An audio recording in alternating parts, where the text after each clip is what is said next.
최근 하나님의 침묵에 대하여 참 많이 생각하게 되는 것 같습니다. 지난 몇 개월간에 걸쳐 매 주일마다 욥기를 살펴보았습니다. 욥기 1장과 2장에 들어서자마자 욥의 인생의 고난의 계절이 시작되는 장면이 기록되어 있습니다. 그런데 42장에 이르기까지 하나님은 욥에게 침묵하십니다. 욥기 짧은 문서는 아닙니다. 근데 거의 다 42장에 이르기까지 하나님께서 말씀하시는 장면이 기록되어 있지 않다는 것입니다. 1장, 2장에서 잠시 하나님의 모습이 등장하고요. 42장까지 침묵을 해버리세요. 저는 욥기를 연구하며 내가 만약 욥이라면 장기간에 걸친 하나님의 침묵을 도대체 어떻게 이해하여야 하는가라는 질문을 할 수밖에 없었습니다. 더 나아가 지난 1년간 매주 수요일마다 모여서 함께 읽고 있는 책에 대한 나눔의 시간을 갖고 있습니다. 현재 저희가 읽고 있는 책은 엔도 슈샤쿠의 침묵입니다. 이 책은 일본 선교 초창기에 복음을 전하다가 순교를 당하신 평신도들과 사역자들의 이야기를 소설로 풀어낸 내용입니다. 여기서도 하나님의 침묵에 대하여 질문하지 않을 수 없었습니다. 주님을 위하여 죽음을 선택한 이들이 가는 길목에서 주님의 음성 한마디가 들리지 않았다는 것을 어떻게 이해하여야 하는가를 물을 수밖에 없었습니다. 뿐만 아니라 제 인생에서 정신없이 지내온 지난 세월을 돌아보며 앞으로 어느새 다가오고 있는 50대를 바라볼 때 하나님의 침묵에 대한 무거운 마음을 쉽게 털어버릴 수 없는 것이 제 안에 있는 솔직한 심정이라는 사실을 고백드립니다. 오늘에 비해 주님의 말씀을 잘 몰랐을 때 주님의 뜻을 섣불리 해석하였던 일이 더 자주 있었지 않나 싶습니다. 전체를 보지 못하고 부분만 보았을 때 주님의 경영이 매우 만만하게 보였던 것 같습니다. 여러분, 주님의 뜻을 섣불리 해석하기 시작하면 주님의 음성을 자주 듣는다고 깊은 착각 속에 빠지기 마련입니다. 자신의 마음의 소리, 양심의 소리, 자신의 경험의 소리, 잠재된 소리, 자신의 상처의 소리, 욕심의 소리, 자신의 불안감의 소리, 공허함의 소리, 목마름의 소리, 죄책감의 소리, 자기 정당화의 소리 등등이 우리 안에는 폭풍우와 같이 쉴 새 없이 몰아치고 있습니다. 그런데 우리에게 호소하는 이와 같은 여러 가지 메시지를 주님께로부터 왔다고 한 가지씩 착각하기 시작하면 주님께서 이렇게 말씀하시더라고요 라고 얼마나 자주 말하게 되겠냐는 뜻입니다. 자기의 생각에서 발생한 소리를 주님의 음성으로 오해하고 주님의 이름으로 포장하는 행위를 저지르게 되는 것입니다. 그래서 하나님의 말씀에 대한 지식이 낮으면 낮을수록 주님의 음성을 들었다고 더 빈번하게 주장하게 됩니다. 하나님의 경영을 경험하는 범위가 좁으면 좁을수록 주님의 뜻을 단순화시키는 것이 쉬워지는 것 같습니다. 여러분, 하나님의 말씀의 깊이와 넓이와 높이와 다양한 각도와 그 안에 숨겨진 크고 비밀한 것들을 조금씩이나마 진정 배우기 시작하면 생각이 복잡해지게 됩니다. 하나님의 뜻이 내가 생각했던 것보다 간단하지 않다는 절실한 깨달음이 생기게 되기 때문입니다. 또 우리가 하나님의 경영을 경험하는 범위가 확장되면 될수록 하나님의 계획과 섭리가 헤아릴 수 없이 거대한 사실을 인정할 수밖에 없이 되는 것입니다. 따라서 알면 알수록, 그리고 경험하면 할수록 하나님의 음성을 들었다고 가볍게 말할 수 없게 되는 것입니다. 성경에 기록되어 있는 문자 그대로를 가리키며 하나님께서 이렇게 말씀하셨습니다라고 말하는 것을 제외하고는 끊임없이 분별력의 정확도를 확인하고 한없이 신중하게 하나님의 음성을 묵상할 수밖에 없이 되는 것입니다. 저의 삶의 큰 충격과 생각의 변화와 고정관념의 철거와 세계관의 확장을 가져다준 경험에 대하여 잠시 나누고 싶습니다. 저는 할머니 쪽으로 하면 4대째 신앙을 이어받았습니다. 그래서 제 어렸을 때 기억에는 교회 생활이 두드러지게 자리를 잡고 있습니다. 이게 교회에서 보내는 시간이 가장 많았다는 거예요. 저는 중학교 1학년 때 예수님을 인격적으로 뜨겁게 만났습니다. 그 후 저는 하나님의 영광을 위하여 살겠다고 하면서 길거리 전도부터 출발해서 오늘날의 선교사의 삶까지 이르게 되었습니다. 이와 같은 저의 삶에는 언제나 확실함이 있었던 것 같습니다. 어렸을 때부터 교회를 다녔고, 어렸을 때부터 수천 개의 설교를 들었고, 어렸을 때부터 선교지를 경험했고, 어렸을 때부터 아는 게 신앙생활에 관계된 것들이었기 때문에 제 안에는 나름대로 어떤 확신이 있었던 것 같아요. 선교관, 목회관, 교회관, 전도관, 세계관 뿐만 아니라 다양한 주제의 신학적 논리에 대해서도 아주 어렸을 때부터 나름의 뚜렷한 정의를 가지고 지내왔습니다. 제가 만으로 29세가 되는 해에 저는 목사 안수를 받고 선교사 파송을 받았습니다. 중국 북경으로 보냄을 받았습니다. 물론 고등학교 시절에 방문한 적은 있습니다만 저는 선교사 파송을 받고 북경 천안문 광장에 다시 서게 된 것입니다. 미국에서 신학교를 마치고 감동 깊은 안수식과 파송식을 통하여 보냄을 받은 북경 중심에 위치한 그 광장에 불타는 열정을 가지고 서게 된 것입니다. 저는 그 광장, 천안문 광장, 중국의 중심을 바라보며 특별히 자금성을 향하여 이런 생각을 했습니다. 언젠가 수천만 명의 중국인들이 이 광장에 모여서 하나님께 예배드릴 날이 오게 될 것이라고 확신했습니다. 아멘 하시는 분들 계신데 아멘 하시면 곤란합니다. 지금 제 이야기의 방향이 그렇게 흘러가지 않고 있기 때문입니다.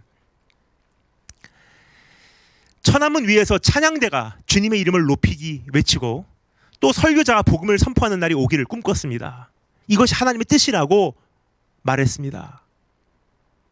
이뿐 아니라 북경에서 만나게 되는 여러 중국인, 거의 한족입니다. 그들을 전도해서 예루살렘까지 복음을 전하게 하겠다고 작전을 세웠어요. 이러한 의미 있는 사명을 위해서라면 나는 짧고 굵게 선교하다가 주를 위해 죽겠노라고 결심했습니다. 주님께서 허락해 주시기만 한다면 순교하게 해달라고 기도하기 시작했어요.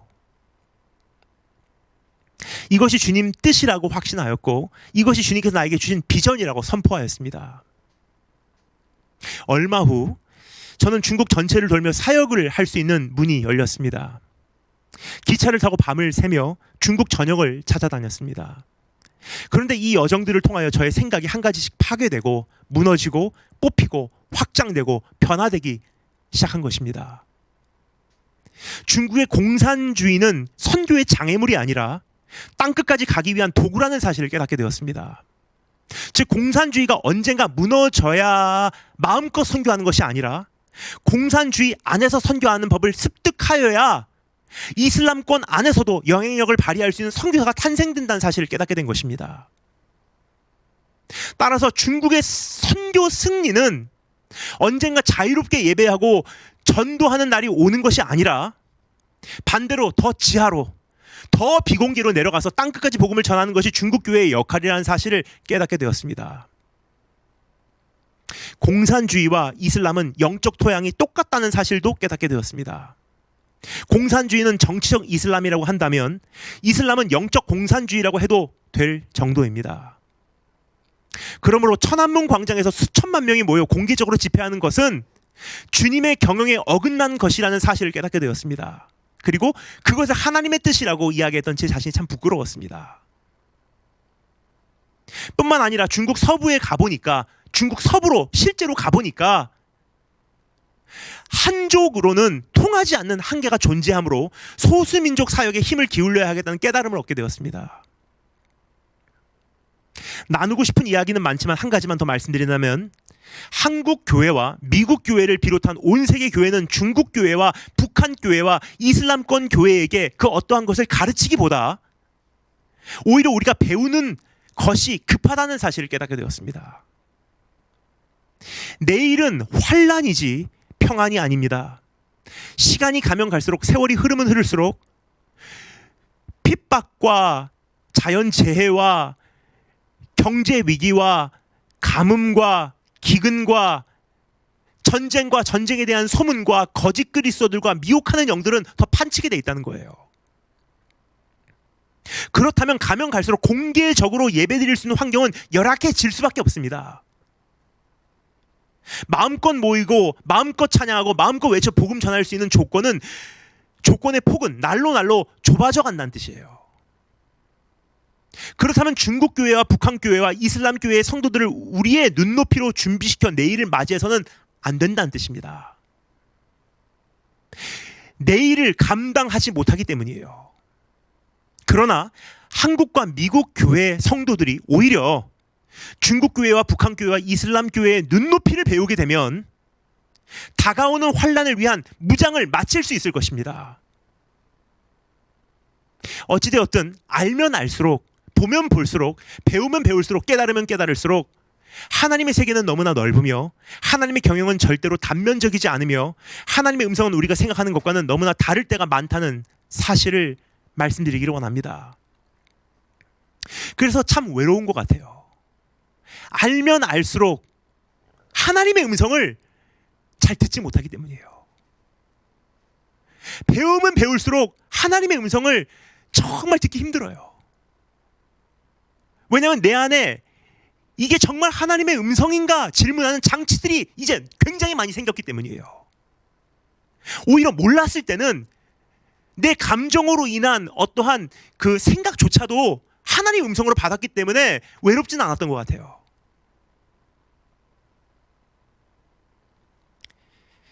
아무것도 모르고 모든 것이 단순하게만 보일 때는 천진난만하게 지낼 수 있었습니다. 그러나 이것은 무지하고 강팍한 위험한 삶이에요. 사고치게 돼 있는 삶이에요. 왜냐? 잘못 들었기 때문에. 이게 정말 하나님의 뜻인가?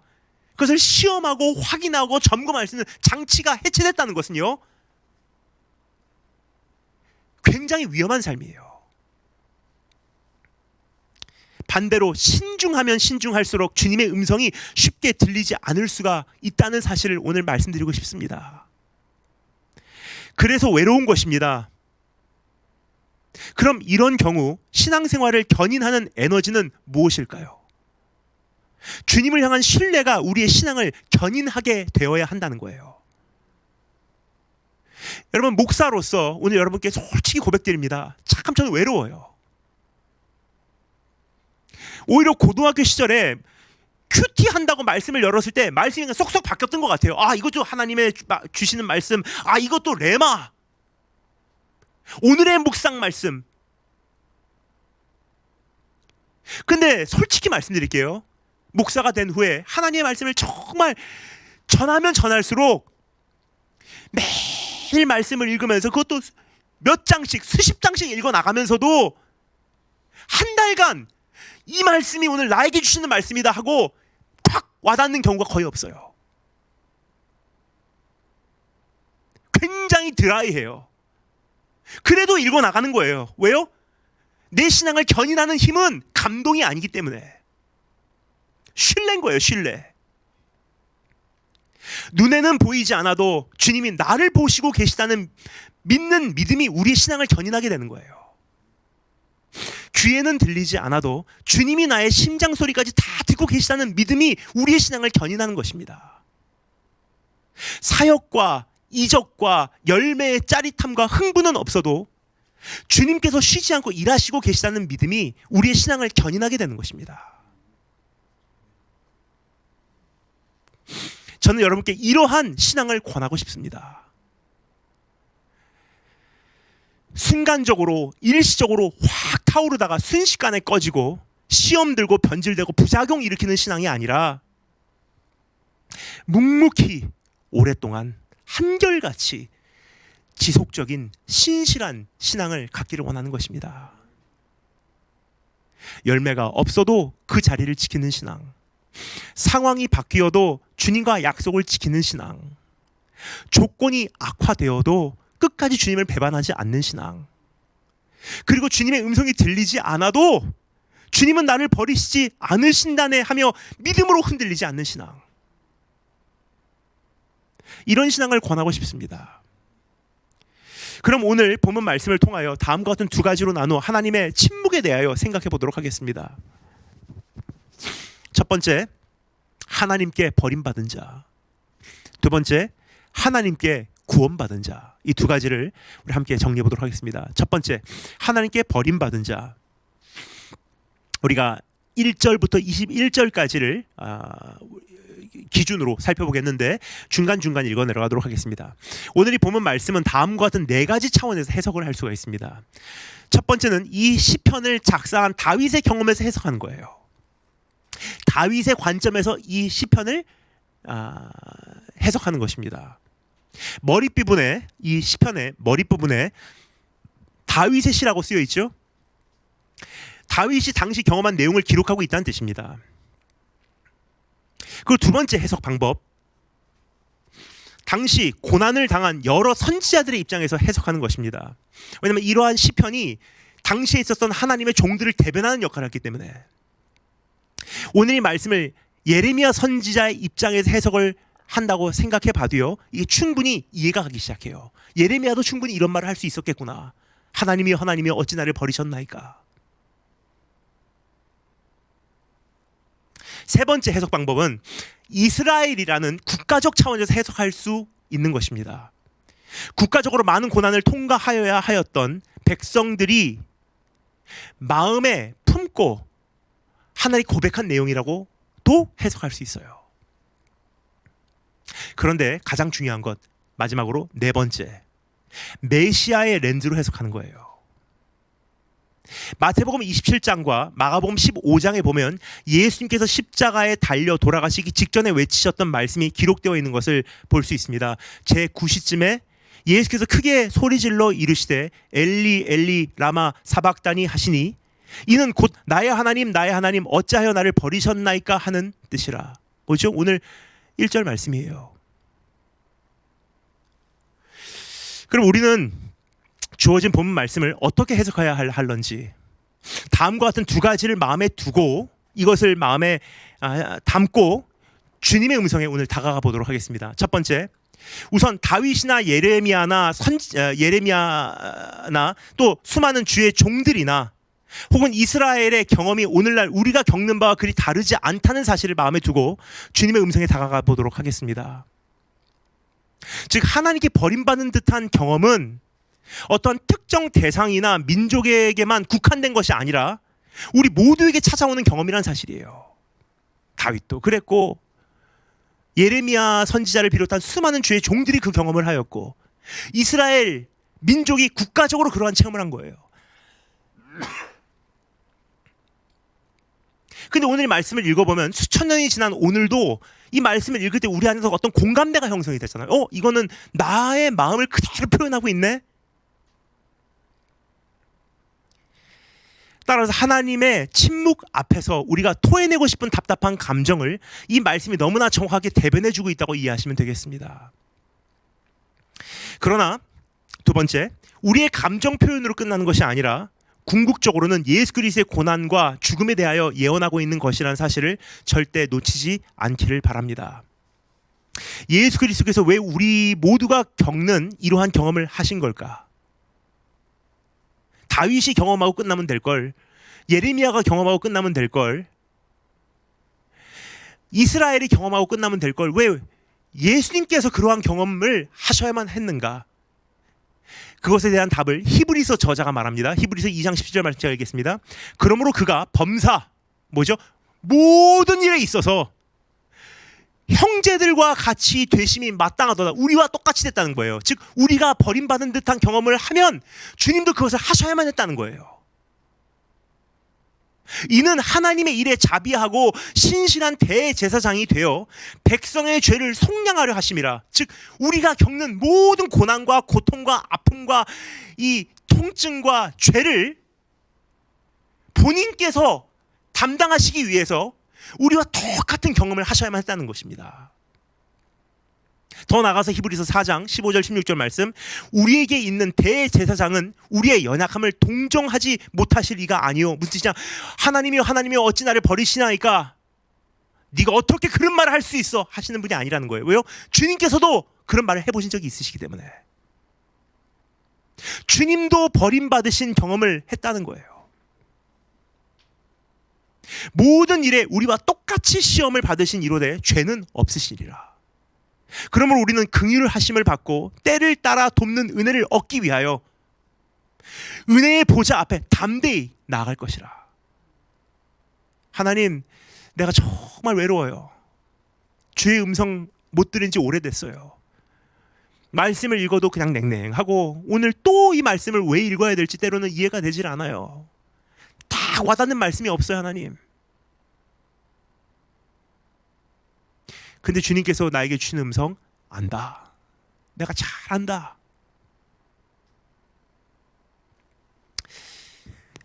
인생에는 하나님의 침묵을 느끼는 때가 참 많은 것 같습니다. 솔직히 어떤 분들은 이런 예상을 했을 거예요. 목사님이 전하는 설교, 사역자가 전하는 말씀이라면 하나님은 언제나 우리에게 말씀하십니다. 그런 말을 하겠구나라고 생각을 했을 거예요. 근데 신앙생활을 하다 보니까 솔직히 말씀드리는 거예요. 하나님의 침묵이 느껴지는 때가 굉장히 많아요. 말씀을 매주 전해야 되는 저도 그런데 여러분 어떻겠습니까? 주님의 음성이 들리지 않는 때가 참 많은 것 같습니다. 앤드루 피터슨이라고 하는 한 음악가는 이렇게 말합니다. 하나님의 침묵에 대하여 다음과 같이 말합니다. 하나님의 침묵은 사람을 미치도록 한다. 사람이 믿음을 잃어버리게 한다. 한때 주님의 존재를 알고 주님의 얼굴을 보고 주님과 교제를 하였을 때는 제정신이었는지 스스로 의심하게 한다. 하나님의 지팡이와 막대의 기에 위로를 바라며 신음할 때 하늘로부터 내려오는 답은 하나님의 침묵일 때가 많다. 어찌 보면 너무나 잔인합니다. 너무나 냉혹합니다. 오죽하면 다윗이 이렇게 외쳤겠습니까? 1절 2절 말씀, 내 하나님이여 내 하나님이여 어찌 나를 버리셨나이까? 어찌 나를 멀리하며 돕지 아니하시오며 내 신음소리를 듣지 아니하시나이까? 내 하나님이여 내가 낮에도 부르짖고 밤에도 잠잠하지 아니하여나 응답하지 아니하시나이다. 그래요. 금식기도 해도 응답이 없다는 거예요. 철야기도 해도 응답이 없다는 거예요. 상황은 악화되고 자녀는 떠나고 하나님 정말 살아 계신가? 고난은 깊어져만 가고 옛날에는 젊음이라도 있어서 견뎠는데 시간이 가면 갈수록 내 몸은 쇠약해지고 마음은 연약해지는 거예요. 그래서 이 거미줄과 같은 이 의심의 함정에서 우리가 외칠 수밖에 없는 것입니다. 하나님 정말 살아계십니까? 오죽하면 예레미야 선지자를 비롯한 수많은 주의 종들이 그렇게 느꼈겠습니까? 욥이 직면한 고난의 계절 내내 하나님은 그에게 보이지 않았습니다. 그의 친구들이 찾아와서 욥을 정죄해도요 하나님께서 마지막 순간까지 나타나지 않으셨어요. 하나님의 음성도 들리지 않았습니다. 욥기 38장이나 이르러 하나님이 말씀하시기 시작합니다. 그런데 그 음성 가운데에는 욥이 왜 그런 고난을 당할 수밖에 없었는지에 대한 설명도조차 없었다는 거예요. 욥은 결국 자기에게 찾아온 고난의 용문도 모른 채 고난이 종료되어 버렸습니다. 다니엘의 세 친구는 어떻습니까? 풀무불에 들어가기까지 풀무불 입구의 문이 완전히 닫히기까지 하나님의 모습은 간데 없었어요. 세례 요한은 참수형이 완전히 집행되기까지도 하나님의 개입하심을 경험하지 못했습니다. 다윗은 시편 22편뿐만 아니라 시편 13편에서도 다음과 같이 외치고 있죠. 여호와여 어느 때까지니까 나를 영원히 잊으시나이까? 주의 얼굴을 나에게서 어느 때까지 숨기시겠나이까? 그래요. 오죽하면 이런 내용을 기록하고 또 기록하고 또 기록하겠습니까? 오죽하면 이스라엘은 국가적으로 이러한 감정과 갈등과 답답함을 공감하겠습니까? 그리고 오죽하면 우리 주님께서도 십자가 위에서 그렇게 외치셨겠습니까? 엘리 엘리 라마 사막다니, 그래서 오늘 저는 여러분께 말씀드리고 싶습니다. 하나님께서 우리를 향하여 침묵하시는 것은 극히 일반적이고 대중적인 경험이라는 사실이에요. 그러므로 주님의 음성이 들리지 않는다고 하나님은 안 계시다고 생각하지 마시기 바랍니다. 우리 외에도 수많은 사람들에게 침묵하신 하나님이세요. 성경에 보면 굉장히 자주 말씀하시는 것 같은데 왜 나의 삶에는 왜 말씀을 안 하실까 이상해하지 말라는 거예요. 성경을 읽잖아요. 진짜 읽잖아요. 하나님의 말씀이 희귀했어요. 어찌 보면 우리보다 희귀했어요. 그 당시는요, 꿈과 제사장들이 입고 있는 복장, 우림과 투밈, 그리고 어떤 제비 뽑는 거, 그리고 선지자를 통해서 말씀하셨지 우리에게 특별 계시로 하나님께서 말씀하시는 것은 거의 없었다는 거예요. 오히려 지금 우리가 하나님의 음성을 더 들을 수 있으면 들었지 옛날 시대는 더 듣기 힘들었습니다. 또 주님의 음성이 들리지 않는다고 주님께서 나를 버리셨거나 잊으셨다고 낙심하지 마시기 바랍니다. 주님은 우리를 버리지도 떠나지도 않으시는 하나님이십니다. 우리를 절대 잊지도 않으시는 하나님이십니다. 성경이 기록합니다. 내가 결코 너희를 버리지 아니하고 너희를 떠나지 아니하리라 하셨느니라. 또 이렇게 기록합니다. 오직 시온이 이르기를 여호와께서 나를 버리시며 주께서 나를 잊으셨다 하였거니와 여인이 어찌 그 젖 먹는 자식을 잊겠으며 자기 태에서 난 아들을 긍휼히 여기지 않겠느냐. 그들이 혹시 잊을지라도 나는 너를 잊지 아니할 것이라.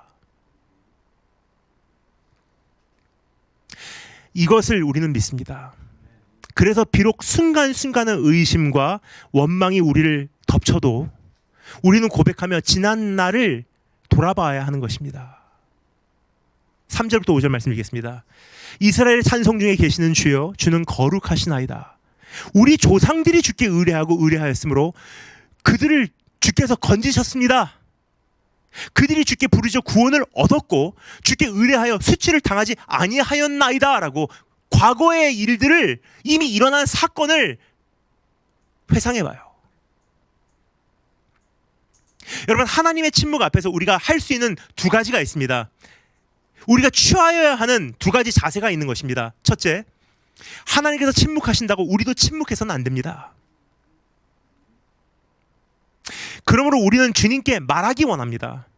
주님을 신뢰한다고, 주님의 신실하심을 믿는다고. 그러니까 하나님의 침묵의 기간은요, 우리가 말하는 찬스인 거예요. 둘째, 하나님께서 침묵하실 때 우리가 취해야 하는 자세, 하나님께서 지난날 우리를 어떻게 지켜오셨는지 한번 돌아보기를 원합니다. 주님은 계시지 않은 것 같은데 언제나 우리 곁에 계셨고, 주의 역사는 더딘 것 같은데 항상 주의 때는 정확했고, 주의 연단은 지나친 것 같은데 우리가 감당할 수 있는 시험 외에는 우리에게 다가오지 못하게 하나님께서 꽉 붙들고 계시고, 잠잠하신 것 같은데 졸지도 아니하시고 주무시지도 아니하시며 우리의 삶에서 끊임없이 일하시고 계신 여호와 하나님.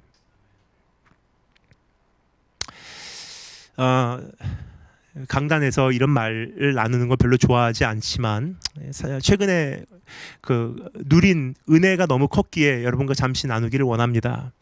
5월달 평상시라면 제가 제일 좋아하는 계절입니다.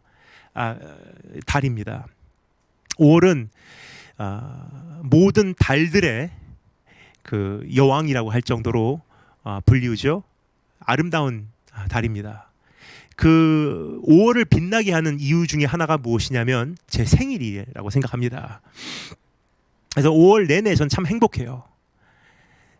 근데 이번 5월은 사실 참 이렇게 숨을 고를 만한 여유가 많이 없었던 것 같아요. 뭐 여러 가지 일이 있었지만 가장 한 가지만 제가 나누기를 원하는 것은, 어느 날 이제 저희 어머니께서 눈이 잘 안 보이신다고 하시더라고요. 운전을 하시는데 뭐가 이렇게 뿌옇게 보이지? 그때 저희 마침 아버지께서 기다리시다가 몇 년 전에 넘어지셔서 이렇게 손을 이렇게 짚으시면서 이 손에 있는 뼈가 다 이게 으스러졌거든요. 그래서 거기에 철판을 넣었는데 그 철판이 넣은 것이 신경을 마비시키기 시작해서 급하게 일본에 가셔서 혼자서 입원을 해버리신 거예요. 장남으로서 마음이 쓰여서 아버지 옆에 가고 병원에서 돌봐드리려고 이제 생각도 했는데 간다 한들 병원을 입장이 안 되는 거예요, 코로나 때문에. 그래서 아버지께서 홀로 가셔서 거의 30일 이상 일본에 체류하시면서 병원에서 치료를 받으시고 수술을 다시 받으셨어요. 이 철판을 빼내는 수술. 그 기간 동안 저희 어머니는 이제 혼자 계신 거예요, 되게. 근데 어머니께서 어느 날 눈이 안 보인다 그러셔서 백내장이신 줄 알고 이제 안과를 가셨어요. 근데 그 전에 어떤 일들이 있었냐면 참 여러 가지 저희 사역 관계로 인해서 신경 쓰이는 일, 그리고 이메일 답장 하는 것으로 굉장히 많이 그 시간을 많이 보내시거든요.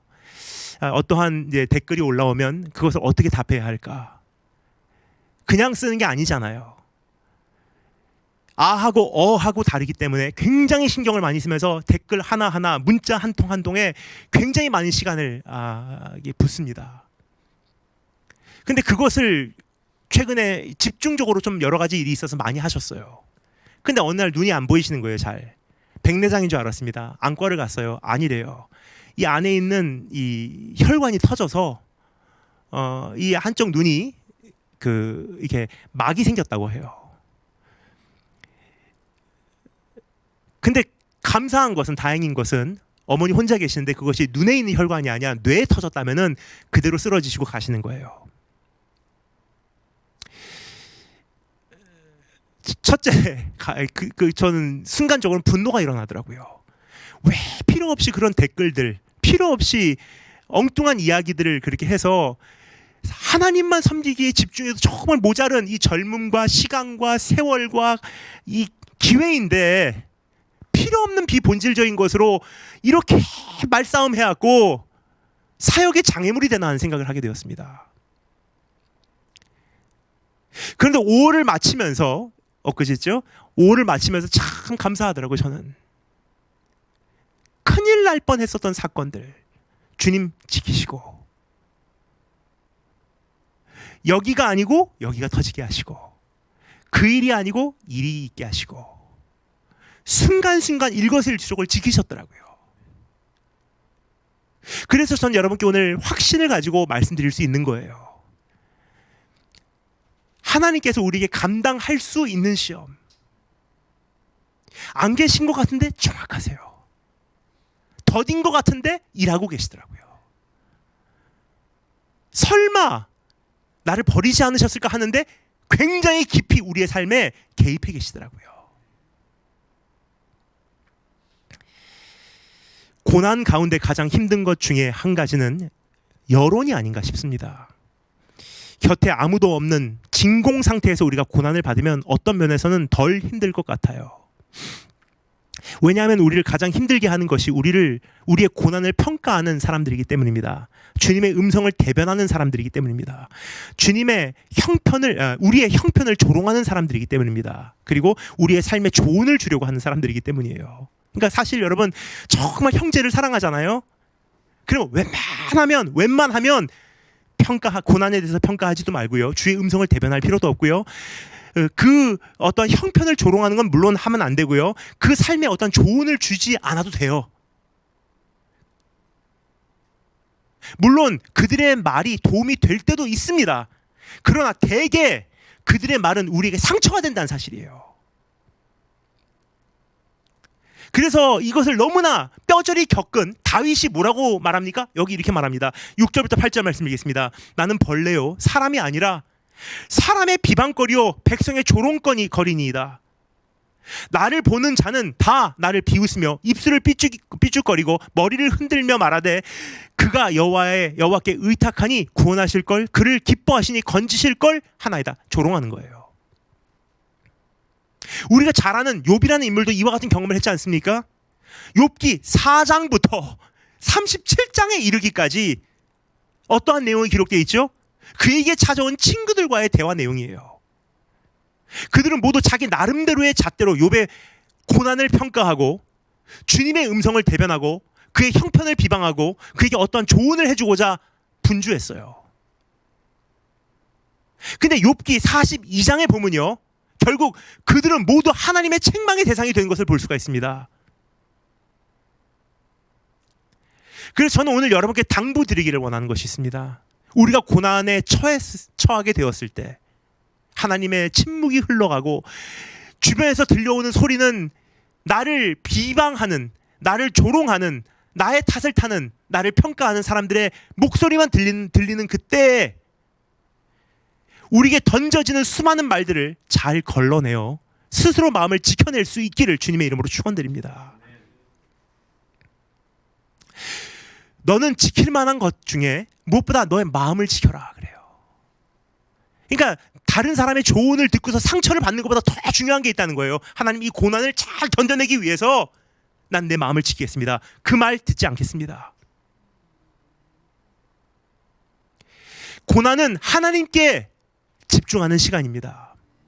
비록 주님의 음성이 잘 들리지 않고 주님의 얼굴이 잘 보이지 않아도 말입니다.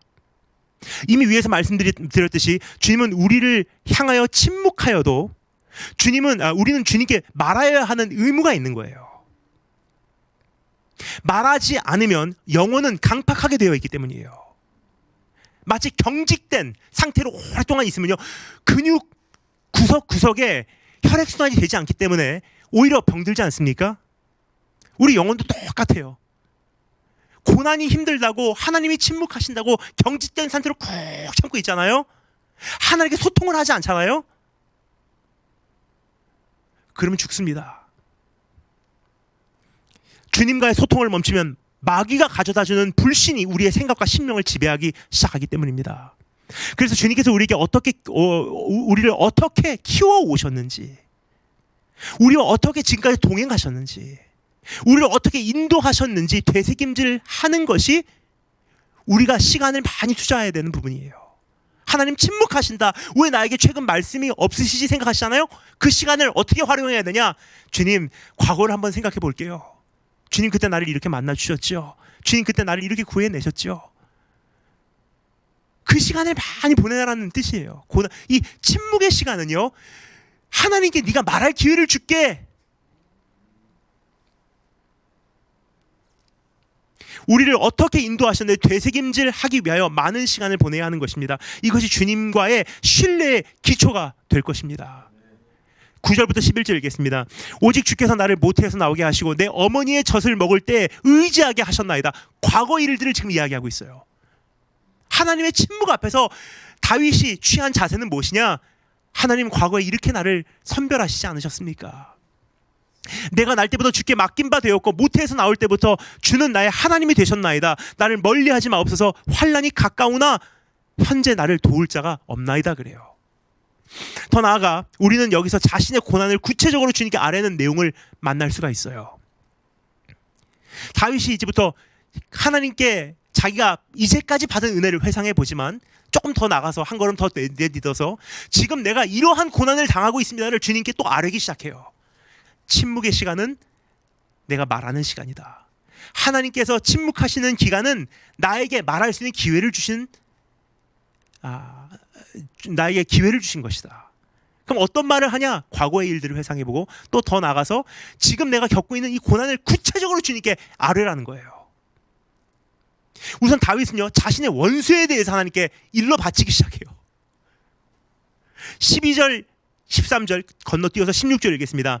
많은 황소가 나를 애워싸며 바산의 힘센 소들이 나를 둘러쌌으며 내게 그 입을 벌림이 찢으며 부르짖는 사자 같으니이다. 16절 개들이 나를 애워쌌으며 악한 무리가 나를 둘러 내 수족을 찔렀나이다 그래요. 자기 원수들에 대해서 설명하고자 황소와 사자와 개들의 비유를 합니다. 황소와 같이 힘센 원수로 인하여 자신의 어떠한 노력이 무효화되고 있다는 뜻이에요. 아무리 힘을 써도 하나님 고난 속으로 깊이 빠져들고 있어요. 사자와 같이 자기를 완전히 삼켜버리고자 하는 그들에게 내가 고난을 겪고 있다고 외치고 있습니다. 개들과 같이 수족을 물고 늘어져 자기가 완전히 주저앉게 해버리는, 나로 하여금 완전히 주저앉게 해버리는 그들을 내가 어떻게 할 수가 없습니다라고 외치고 있어요. 그들이 나를 완전히 애워쌌습니다. 여러분, 우리를 힘들게 하는 것이 무엇인지 주님께 있는 그대로 아뢰기 바랍니다. 어떠한 사람입니까? 어떠한 사건입니까? 어떠한 상황입니까? 어떠한 상처입니까? 주님은 침묵하시는 것 같아도 주님은 반드시 일하실 것입니다.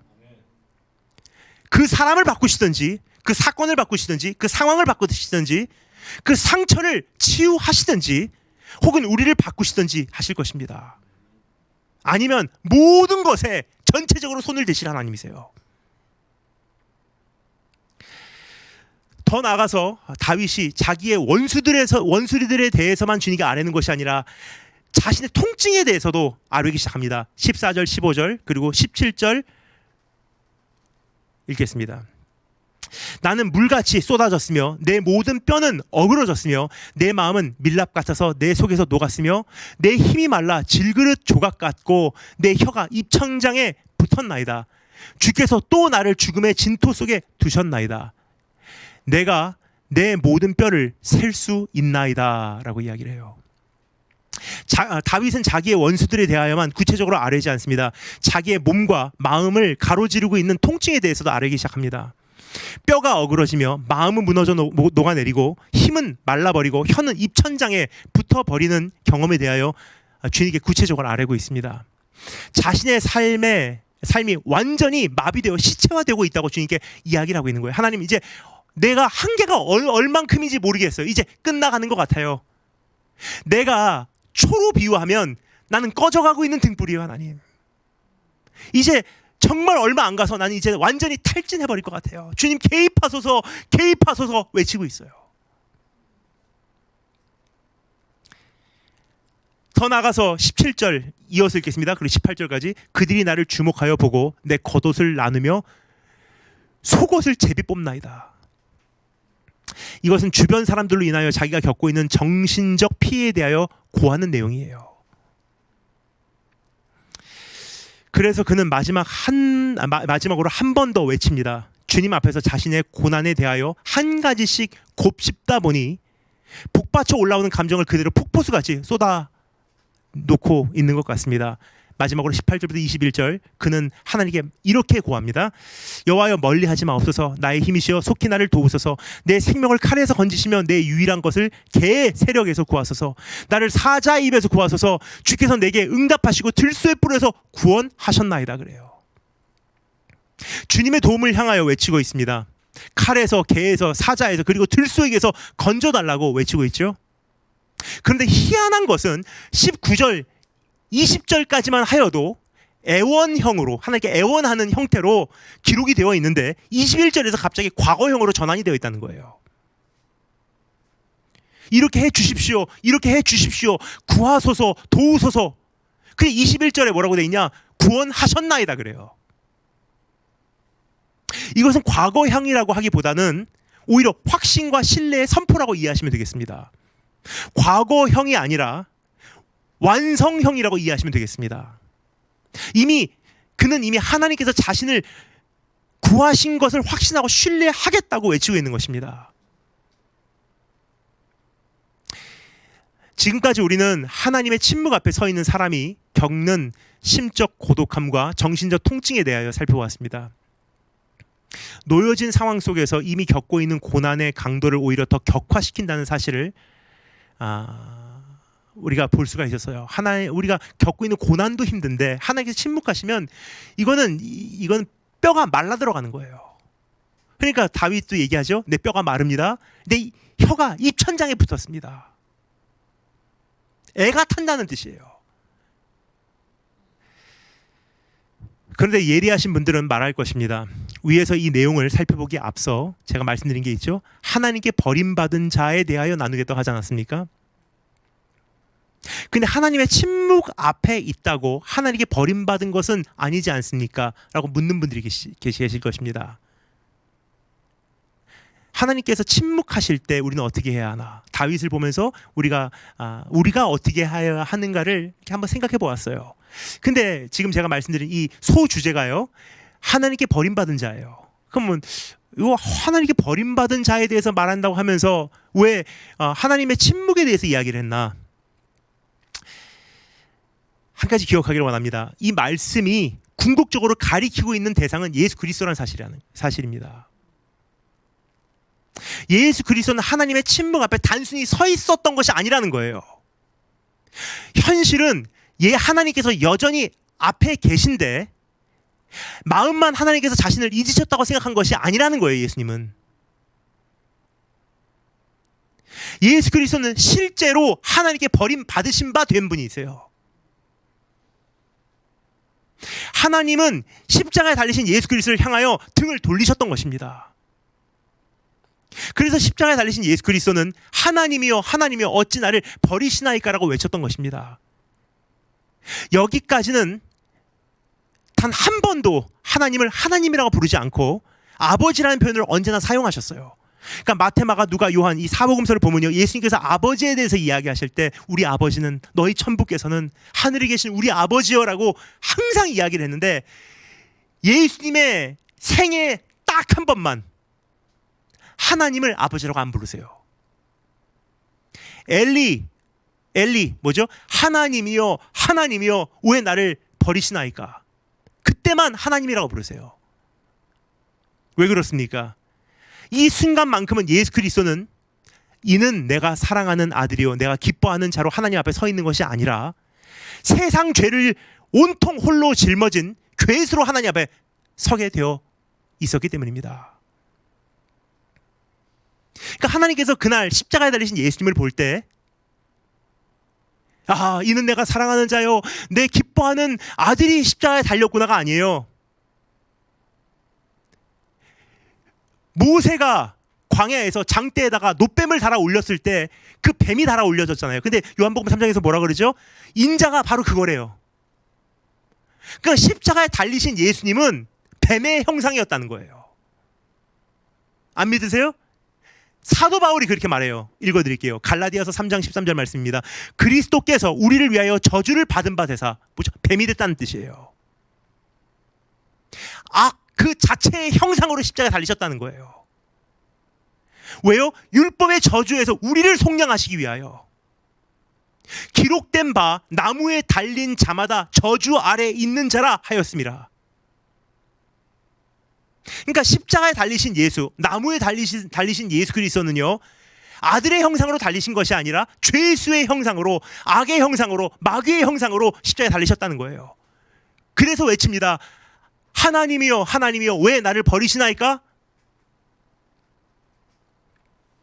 더 나아가서 고린도후서 5장에서 이렇게 말합니다. 하나님이 죄를 알지도 못하는 이를 우리를 대신하여 죄로 삼으신 것은, 잘 들으시기 바랍니다. 우리를 대신하여 죄인이 되게 하셨다고 말하지 않아요. 죄를 알지도 못하는 이를 우리를 대신하여 죄 그 자체, 악 그 자체로 삼으신 것은 왜요? 우리로 하여금 그 안에서 하나님의 의가 되게 하려 하심이라. 따라서 시편 22편 오늘 이 본문 말씀은요, 다윗은 부분적으로 경험했어요. 왜 하나님께서 나를 버리셨을까? 와 같은 느낌. 예레미야도 하나님께서 나를 버리시지 않으셨을까? 같은 그런 느낌. 우리도 마찬가지예요. 근데 예수님은 실제로 버림받으셨어요. 왜요? 우리가 영접되기 위해서. 지금까지 살펴본 모든 말씀은 예수님께서 한 가지 모두 경험하신 내용이에요. 그가 개들이 수족을 찔렀나이다 그래요. 근데 예수님은 어떻게 했습니까? 실제로 수족을 못으로 박아버렸어요. 찔렀어요. 십자가에서 예수님은 실제로 버림을 받으셨습니다. 하나님께서 예수님을 돕지 않으시고 그 신음소리를 외면하셨어요. 낮에 부르짖고 밤에 잠잠치 않았으나 땀이 핏방울이 되도록 하나님께 제발 좀 웬만하면 이 잔이 지나가게 해달라고 외쳤지만 그 잔을 끝내고 마시게 하셨어요. 예수님은 사람들에게 벌레보다 못하게 취급당하고 조롱거리가 되었습니다. 예수님을 향하여 다들 비웃고 입술을 삐죽거리고 머리를 흔들었습니다. 그리고 말했습니다. 그가 여호와께 의탁하니 구원하실 걸, 그를 기뻐하시니 건지실 걸. 그런 하나님의 구원은 그날 나타나지 않았습니다. 비록 모태에서 나오실 때부터 하나님을 의지한 예수 그리스도이시지만 환난 가운데 예수님을 돕는 손길이 없었습니다. 힘센 기득권자들과 바산의 들소같이 무리들이 둘러싸고 삼키고자 사자와 같이 입을 열었어요. 주님은 힘이 말라버렸고요. 바싹 말랐어요. 목이 말라 그의 혀가 입 천장에 붙었는데 마실 것은 더 그 갈증을 불러일으키는 신포도주 외에는 없었습니다. 그들은 주님의 속옷까지 제비 뽑았고 창과 칼이 그를 상하게 했어요. 왜 예수님은 왜 여기까지 버림받으셔야만 했던가? 조금 전에 읽은 말씀에서 뭐라고 했죠? 우리로 하여금 그 안에서 하나님의 의가 되게 하려 하심이라. 즉 우리가 하나님의 자녀로 영접되기 위해서입니다. 그래서 하나님께서 우리를 절대로 버리지도 잊혀지지도 않게 하기 위해서라는 사실이에요. 예수님, if Jesus Christ secures it, 예수님께서 그것을 완성하시면요, 이제 하나님께서 우리를 절대 버리지 않는 존재가 되는 거예요. 그러므로 하나님의 침묵은 우리에게 있어서 버림받고 잊혀지는 것을 의미하는 것이 아니라는 것을 반드시 기억하기 바랍니다. 그러니까 하나님의 침묵, the silence of God, 하나님의 침묵은요, 예수 안에 있는 우리에게는 only means good things, 좋은 것만 의미한다는 거예요. 나를 미워해서, 나에게 뭔가 화가 나셔서 나를 버리셨기에, 나를 잊으셨기에, 나를 떠나셨기에 침묵하시는 것이 아니라 예수 안에 있는 우리에게 침묵하신 하나님은 좋은 것만 가지고, 좋은 이유만 가지고, 좋은 의도만 가지고 침묵하신다는 거예요.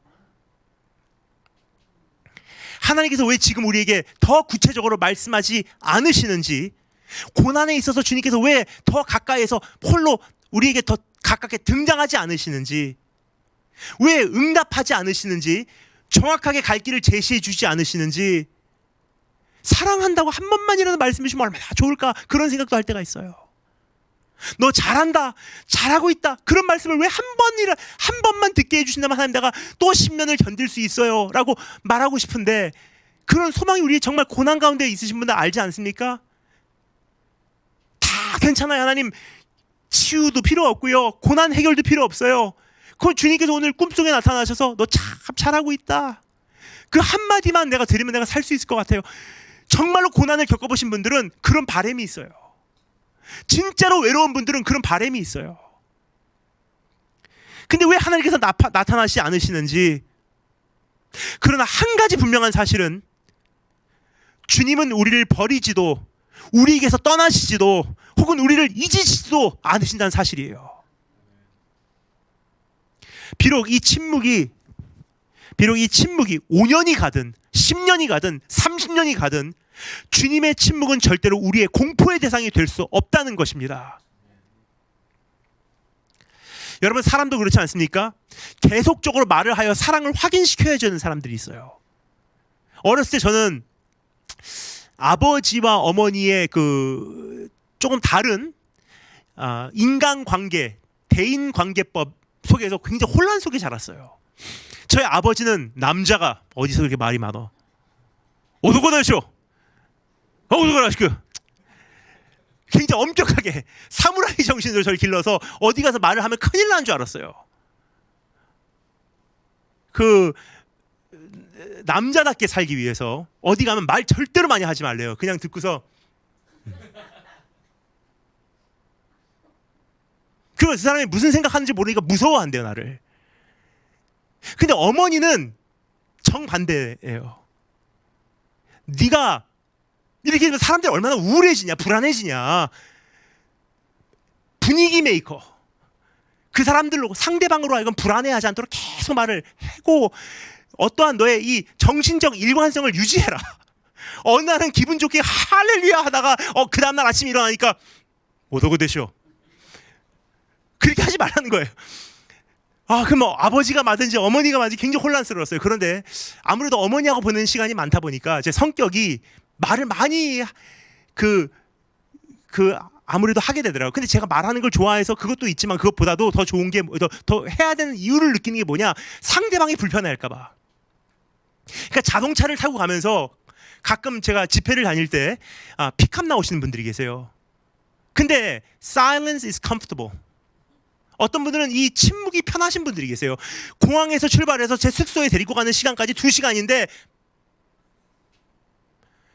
그럼 저는 굉장히 이분에게 말을 걸어야 될 것 같고 비행기 시차 때문에 죽을 것 같고 막 졸음은 오는데 집사님 여기 미국에 언제 오셨어요? 참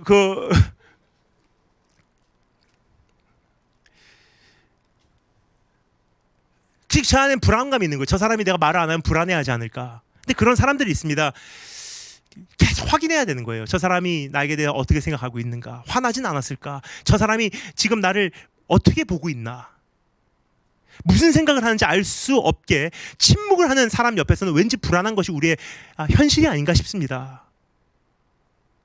저는 너무 힘들 때 답답한 나머지 이런 생각까지 해본 적이 있어요. 하나님께서 나에게 좀 말을 많이 해주시면 얼마나 좋을까. 우리가 카카오톡을 메시지를 보내잖아요. 카카오톡으로 메시지를 보내면 그 사람이 내 문자를 읽고 답장을 안 해도요, 그 문자를 확인했다는 일자가 없어지면은 읽었구나라는 것은 우리가 알지 않습니까? 근데 요즘에 사람들 인간관계 속에서는 왜 문자를 읽고서 답장도 안 해주냐고 화내는 분들도 계시지만 너무나 하나님께서 나에게 왜 나타나시지 않으실까 하는 생각을 하게 되면요, 가끔 이런 생각을 해요. 하나님께 기도를 했을 때 이 카카오톡 메시지 같이 읽었다 들었다 그것만 확인시켜주면 살 것 같더라고요.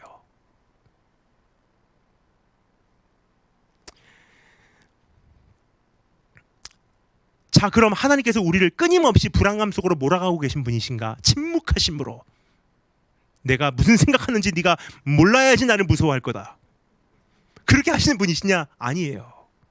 절대 그렇지 않습니다. 하나님께서 왜 침묵을 지키시는지 여러 가지 이유를 생각할 수 있지만 굉장히 많은 경우 다음과 같은 한 가지 이유로 주님께서 침묵을 지키신다는 사실을 알려드리기로 원합니다. 오늘날 우리의 삶에서 하나님께 침묵을 하시는 이유는 이미 성경을 통해 충분히 말씀하셨기 때문이에요. 주님의 말씀에는 권세가 있어요. 무게가 있습니다. 그렇다는 것은 가볍게 같은 말을 반복하지 않아도 된다는 뜻이에요. 빛이 있으라. 내가 다시 말하노니 빛이 있으라. 그렇게 하신 분이 아니라는 거예요. 태초에 하나님께서 천지를 창조하시니라 빛이 있으라 하심에 빛이 생겼어요. 내가 어제도 말했는데 오늘 다시 말하노니 빛이 있으라. 그런 분이 아니세요. 말에 권세가 있다는 것은요, 똑같은 말 2번 반복 안 하신다는 뜻이에요. 다니엘 6장에 보면 다리오 왕이 조서에 왕의 도장을 찍어 금령을 내리는 장면이 기록되어 있습니다.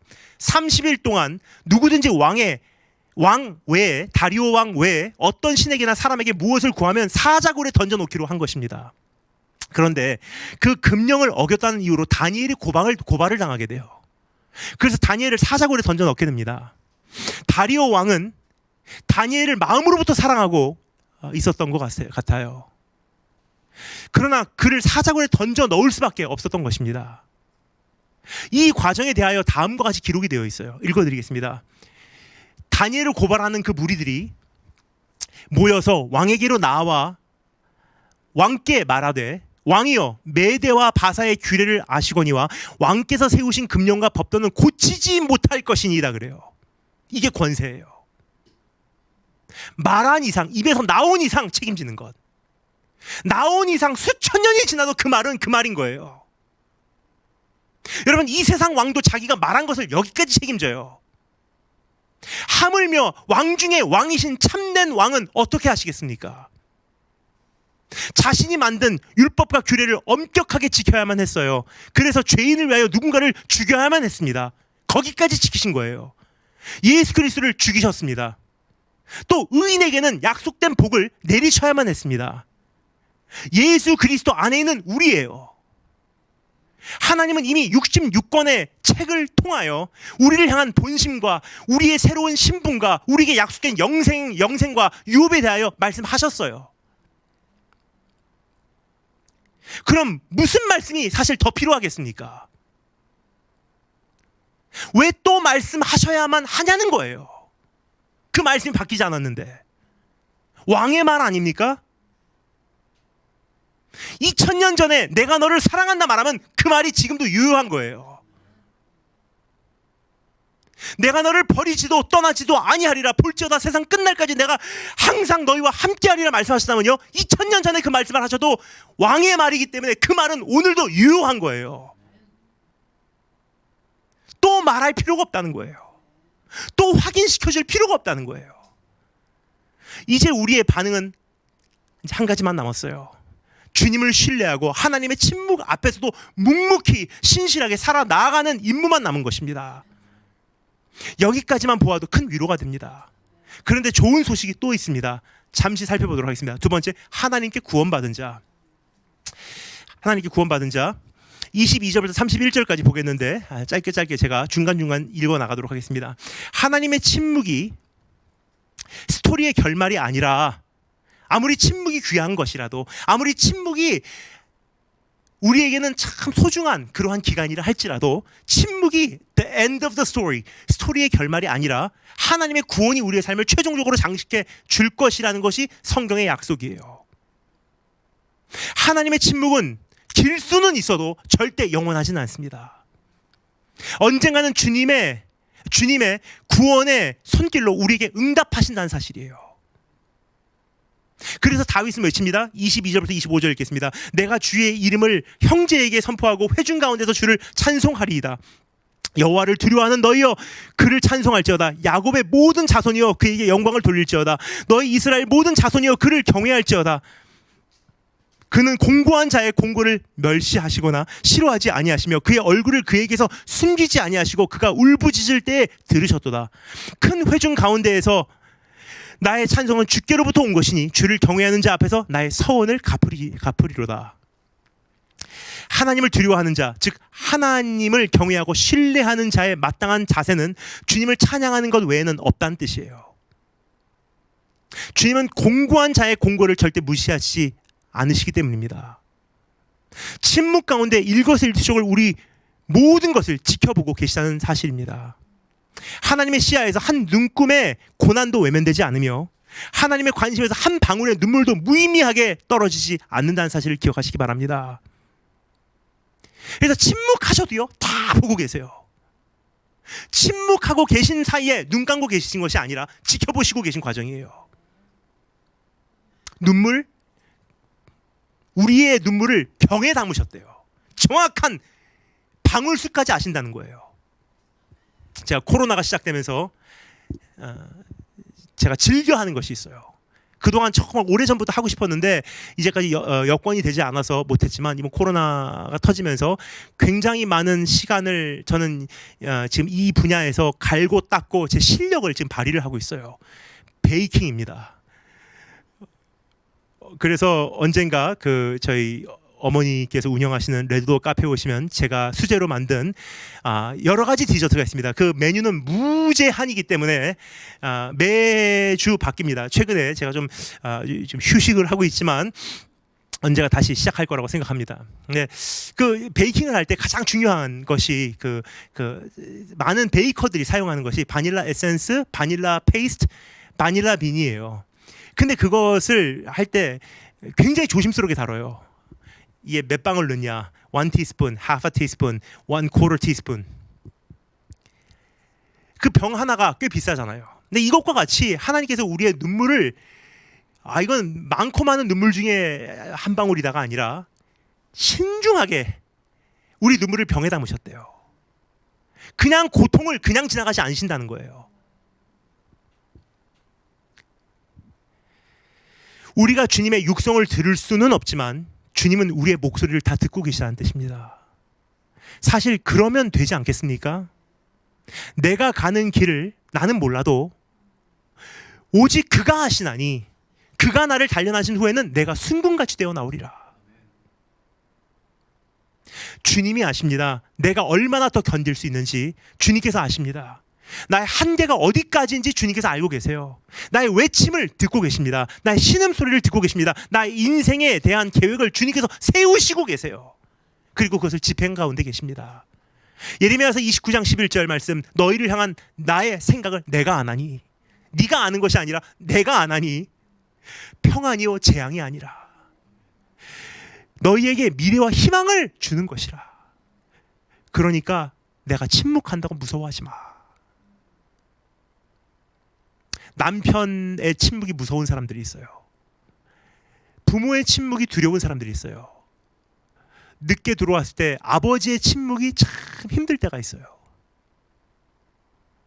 못마땅함으로 우리는 인식되는 사회의 구조 속에 살았기 때문이에요.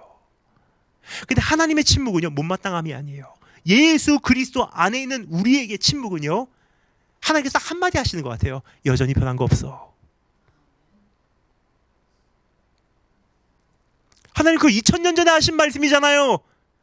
여전히 변한 거 없어. 우리는 변하는 인간이니까 뭔가 변했다고 예상을 해요. 근데 하나님은 변하지 않는 분이세요. 그래도 주님 요즘에 죄를 짓고 있어요. 그래도 내가 너 사랑한다. 나 같아도 하나님 나를 버려요. 난 너 안 버려.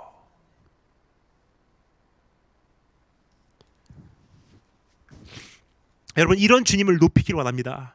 하나님께서 침묵하시는 이 시간적 공간을 우리의 찬양과 경배와 신뢰의 선포 소리로 가득 채워내기를 원합니다. 이렇게 주님을 높이다 보면 주님께서 우리를 높여주시는 날이 반드시 올 것입니다. 그래서 마지막으로 26절부터 31절 읽겠습니다. 결국 겸손한 자는 먹고 배부를 것이며 여호와를 찾는 자는 그를 찬송할 것이라. 너희 마음은 영원히 살지어다. 땅의 모든 끝이 여호와를 기억하고 돌아오며 모든 나라의 모든 족속이 주의 앞에 예배하리니 나라는 여호와의 것이요 여호와는 모든 나라의 주제심이로다. 세상의 모든 풍성한 자가 먹고 경배할 것이요 진토 속으로 내려가는 자 곧 자기 영혼을 살리지 못할 자도 다 그 앞에서 절하리로다. 후손이 그를 섬길 것이요 대대의 주를 전할 것이며 와서 그의 공의를 태어날 백성에게 전하며 주께서 이를 행하셨다 할 것이로다. 주님께 의지한다는 것은 겸손한 자세입니다. 이러한 사람은 먹고 배부를 것이라고 약속하고 있습니다. 이들의 마음은 절대 무너져 내려 멸망하지 않는다고 약속하고 있습니다. 또한 이들을 통하여 열방이 여호와를 기억하고 돌아오게 될 것이며 모든 나라의 모든 족속이 주의 앞에 예배하게 될 것이라고 여기서 약속하고 있습니다. 고난을 겪은 시간이 길면 길수록 하나님께서 이제 나를 통해서 열방 돌아오게 하신다는 거예요. 그리고 그의 후손은 여호와를 섬길 것이요 대대에 하나님께서 행하신 바를 전하게 된다는 거예요. 다음 오는 세대에게 하나님의 공의로움을 선포할 것이라고 약속하고 있어요. 여러분, 주님께서 우리를 낮추시는 날이 있다면 반드시 높이시는 날도 옵니다. 기다리시기 바랍니다.